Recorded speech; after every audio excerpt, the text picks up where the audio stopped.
মাদ্রাসায় স্কুলে যেত শিক্ষার জন্য, ঢুকতো মানুষ আর বের হতো অমানুষ নামে ডিগ্রিওয়ালা কিছু নাস্তিক হয়ে চলে। বলেন কথা ঠিক না বেঠিক? এর নেতৃত্ব দিয়েছিল যারা, তারা আজকে আর নাই। নাম হলো ডক্টর জাফর ইকবাল সার, নিসুম মজুমদার হারপিক, শাহরিয়ার কবির মুরগি, এবং বহু ডিগ্রিধারী, কালামানিক বিসিনাইন। কি ডিগ্রি একার ফলে? আমি শিক্ষক, কিন্তু আমি জানি গত বছর বাংলাদেশের প্রাইমারি স্কুলে বই বিতরণ করা হলো। তৃতীয় শ্রেণীর বইতে, বইয়ের প্রথম পৃষ্ঠায় ইসলাম শিক্ষা বইয়ের প্রথম পৃষ্ঠা মক্কার ছবি আমি দেখেছি। আর বই এভাবে করে তুলে দেখে যে মা দুর্গার 10 হাত নিয়ে দুর্গা দাঁড়ায় আছে। সঙ্গে সঙ্গে চৌকিদার পুলিশ দিয়ে তাড়াতাড়ি করে সাংবাদিকরা যেন বুঝতে না পারে, কেউ না জানে, বইগুলো তুলে নিল। এই বইগুলো পরবর্তীতে ছাপায়া আবার দেওয়া হলো। কেন এরকম ভুল হলো সেই তদন্ত রিপোর্ট 5 তারিখের 1টার পরে বের হলো। মূলত ভুল এমনি হয়নি। এতদিন পর্যন্ত বাংলাদেশের বই ছাপানো হতো, পড়তো বাংলাদেশের বাচ্চারা। সেই বইতে কি কারিকুলাম হবে সেটা ঠিক করতো। ইন্ডিয়ার প্রত্যেকটা প্রেসে বাংলাদেশের বই ছাপানো হতো, কলকাতায়, দিল্লিতে। বাংলাদেশে বই ছাপানো হতো না। দিল্লি যদি বই ছাপায় তাহলে কি করতে পারে? দিল্লির চরিত্র কেমন আর ভারত আমাদের কেমন বন্ধু, পানি দিয়ে আপনারা দেখতেছেন না তিস্তারা পানি দিয়ে। সুতরাং আমাদের বলতে চাই, এতদিন পর্যন্ত ওরা পানি দিয়েছে, আমরা কিছু বলিনি। এতদিন পর্যন্ত বই ছাপিয়েছে, আমরা কিছু বলতে পারিনি। কিন্তু এখন আর সেই দিন নাই। এতদিন পর্যন্ত বাংলাদেশ চলেছে মোদির সনদ দিয়া, আগামীতে বাংলাদেশ চলবে ইনশাআল্লাহ মদিনার সনদ দিয়া। ধরে বলেন কথা ঠিক না? এতদিন পর্যন্ত বাংলাদেশ কথা বলেছে ভারতের পায়ের দিকে তাকিয়ে, আর এখন বাংলাদেশ ভারতের পায়ের দিকে তাকাবে না। এখন বাংলাদেশ তাকিয়ে কথা বলবে ভারতের চোখের দিকে চোখ রেখে। ধরে বলেন কথা ঠিক না? এতদিন পর্যন্ত বাংলাদেশের সূর্য উঠতো, বাংলাদেশের পূর্ব দিগম থেকে লাল সূর্য উঠতো, আর এখন 5 তারিখের পরে সূর্য ওঠে এই রংপুরের কৃতি সন্তান শহীদ আবু সাইদের লাল রক্তের ভিতর থেকে। ধরে বলেন কথা ঠিক না? সুতরাং যতদিন পর্যন্ত বাংলার পূর্ব দিগন্তে সূর্য উঠবে, পশ্চিম দিগন্তে ডুববে, এদেশের শিক্ষা নিয়ে, এদেশের মসজিদ নিয়ে, এদেশের মাদ্রাসা নিয়ে, এদেশের তাফসীর মাহফিল নিয়ে, এদেশের ইসলাম নিয়ে কোন বেঈমান নাস্তিক যদি খেলাধুলা আবার শুরু করে, বেঈমান নাস্তিক গেছে যেই পথে, পরবর্তীতে আবার করা হবে তারাও হবে এই পথে। নতুন বাংলাদেশে নতুন করে ইসলামের বিরোধিতা করে আর কাউকে সংসদে 1 মিনিট কথা বলার সুযোগ আবু সাইদের উত্তরসূরিরা আর দিবে না, আর দেবে না, আর দেবে না। করে বলেন কথা ঠিক করে।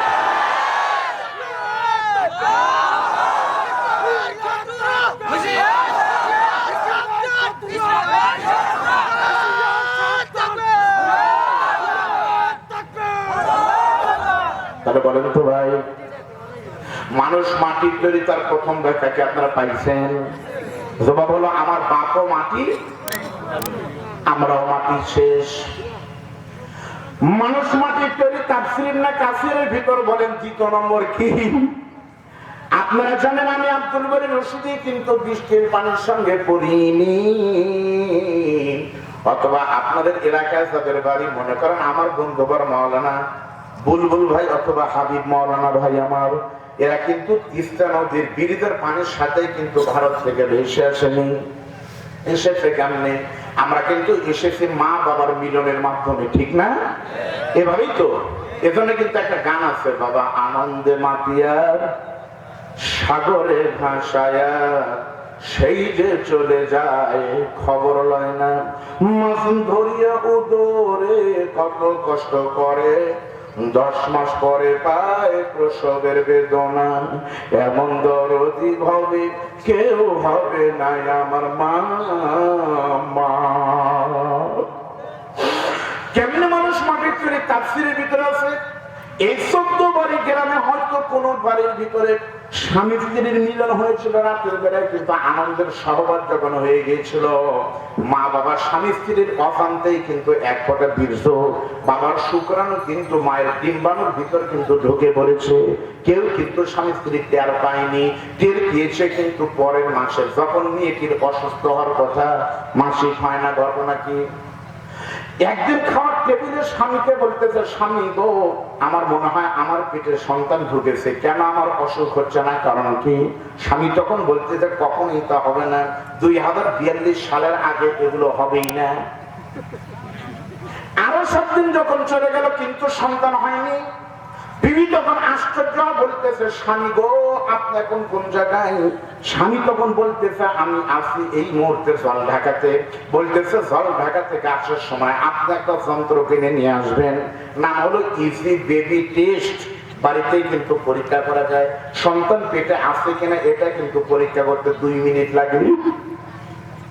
স্বামী তখন বিবির কথা মতো নীলফামারী জল ঢাকা থেকে আসার সময় 70 টাকা দিয়ে একটা কাঠি কিনে এনে বিবির হাতে দিয়ে বলতেছে, পরীক্ষা করো। তবে আমার জানা মতে এরকম কিছু হবে না, সন্তান নাই, তুমি টেনশন করো না। বিবি রাতের বেলায় ঘুমিয়ে যখন সকালবেলা ফজরের নামাজের আজান দিচ্ছে, বিবি তখন ঘুম থেকে উঠে ফজরের 4 রাকাত নামাজ পড়ার পর পেশাব যখন করেছে, একটা প্লেট মানে কি বলে মগের ভিতরে নিয়ে ওই মগের পেশাবের ভিতরে যখন কাঠিটা চুবিয়ে দিয়েছে, নিয়ম হলো যদি পেটে সন্তান থাকে 1 মিনিট পরে ওই কাঠিটা তুললেই কিন্তু এক জায়গায় লাল একটা সিগন্যাল দেখা যাবে। বিবি দোয়া মনস করতে করতে যখন কাঠিটা তুলেছে, তুলে দেখে ঘটনা সত্য, ওই জায়গায় লাল দেখা যাচ্ছে। বিবি তখন শিওর হয়ে গেছে আমার পেটে সন্তান আছে। ওই কাঠিটা নিয়ে এক দৌড়ে গিয়ে স্বামীর পিছন থেকে জড়ায় ধরে কাঁদে, বলে, স্বামী গো, এই কাঠি সাক্ষী দিচ্ছে আমার পেটে সন্তান আছে, এখন থেকে 9 মাস 10 মাস পরে আমি সন্তানের মা হব, আর আপনি হবেন সন্তানের পিতা। তাহলে কি হলো ভাই? প্রথমে ঢুকলো কিন্তু এক ফোঁটা নাপাক বীর্য, সেখান থেকে কিন্তু আমি বের হলাম। তাহলে আমার মূল ঠিকানা কিন্তু এক ফোঁটা নাপাক বীর্য। আর মানুষের বীর্য উৎপন্ন হয় কিন্তু রক্ত থেকে, রক্ত উৎপন্ন হয় কিন্তু খাদ্য থেকে। এবার বুদ্ধি করে বলেন তো, পৃথিবীর প্রত্যেকটা খাদ্য উৎপন্ন হয় কোথায় থেকে? বুঝেন নাই? বীর্য আসে রক্ত থেকে, রক্ত আসে খাদ্য থেকে, খাদ্য আসে, সব খাবার খাদ্য থেকে হয়। আমি এই কথাটা এক মাহফিলে বলেছিলাম নাটোরের লালপুরে, সব খাবার খাদ্য থেকে হয়, চ্যালেঞ্জ মাটি থেকে হয়। এক মুরব্বী নাম দুটো বলছে যে সব হয়, তবে বিড়ি সিগারেট বাদ দিয়ে। মানে মুরব্বী খায় না, মনে করছে এমনি হয়। আচ্ছা, বিড়ি সিগারেট মাটি ছাড়া হয় বা? হ্যাঁ, বিড়ি সিগারেট কোথা থেকে হয়? রংপুর গেলে দেখতে পারবেন কি হচ্ছে। আমি পড়াশোনা করেছি কুষ্টিয়াতে, এজন্য আমাকে অনেকে কিন্তু আব্দুল বারী রাশেদী কুষ্টিয়ার আগে চিনত। তো যাই হোক, কুষ্টিয়াতে দেখবেন লালন শাহ সেতুর পর থেকেই খালি তামাক, অন্য কোন আবাদ না। আপনাদের যেমন ভুট্টা না, ভুট্টা আমি জানি তো, ভুট্টা ওইদিকে তামাক। তো ওইদিকে মাহফিলে গেলে আমাকে বলে, হুজুর একটু কালেকশন করা দরকার। কি কালেকশন করবে হুজুর? জাত ফসল খায়, কি ফসল খায়? তামাক।